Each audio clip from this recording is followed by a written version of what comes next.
The cast of The Ring, in many ways for an 18-hour epic, is amazingly small. There are gods and mortals, Nibelungen, giants, creatures from other worlds, but basically with a group of about 30 people, you tell the whole story. The central protagonists stem from the world of the gods, and that starts with Wotan. In this case, we welcome GREER GRIMSLEY, noted American bass baritone who has sung this role around the world, as well as other important Wagner and Strauss roles.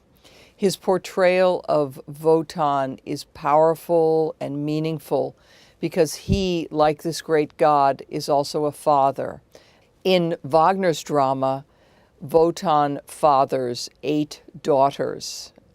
Interestingly, not with his wife Fricka, many with mortals or with other gods. I think Wotan's most important daughter, and of course his favorite daughter, is Brunhilde, who for me is truly the protagonist of the Ring cycle. In this case, in the production this year, we welcome noted Swedish soprano Irene Theorin. She is a Wagnerian with vast experience, having performed this important role in cities like Vienna recently, and so we are thrilled to have her here in San Francisco. She has made an incredible career, and she brings the power and the passion, as well as the deep understanding of love that this character needs. The rest of the gods, we're fortunate to have Jamie Barton, noted American mezzo-soprano, singing the role of Fricka, who is Wotan's wife. And I would not say this is the easiest of marriages. She is the goddess of marriage and tries to uphold the morals and meanings of this institution. Wotan, in one of his trips, let's say around the earth, encounters a mortal woman who he has an affair with, and he fathers 2 children. They are twin brother and sister, and they are known as the Welsung twins. They don't get to be called gods, they're demigods.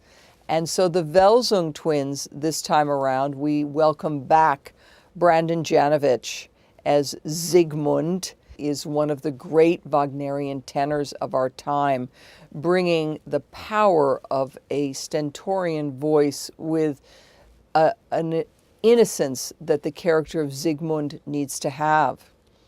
His twin sister, Sieglinde, is sung by Karita Mattila, Swedish soprano who has performed many roles here at San Francisco, including the character Emilia Marti, the protagonist in Janacek's The Macropolis Case.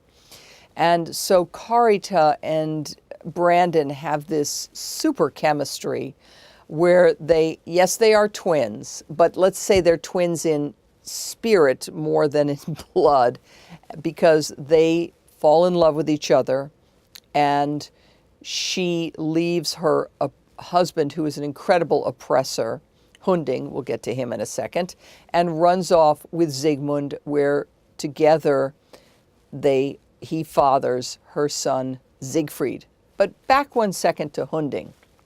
Hunding is a character, I think, who basically started out in the movie Deliverance and ended up as the great, I would definitely say, breaker of the Me Too movement. He is the husband who oppresses Sieglinde, and eventually she escapes from him when Sigmund takes her away. So Sigmund and Sieglinde's child is Siegfried.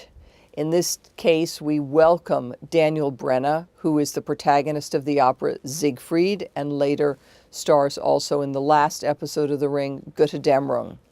And it is Siegfried who eventually awakens Brunhilde on the rock, and they have this incredibly passionate affair, which goes very bad because he has the ring, he gives it to her, and the problems continue when he eventually betrays her because ends up being drugged by the Gebitschung family.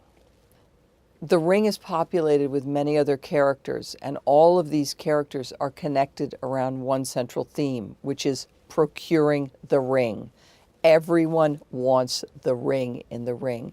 And the ring is the ultimate symbol of power, but it is also the thing that eventually destroys everyone who comes in contact with it, whether it be Fafnir, the dragon, or Hagen, who is one of the race of the Gibichung.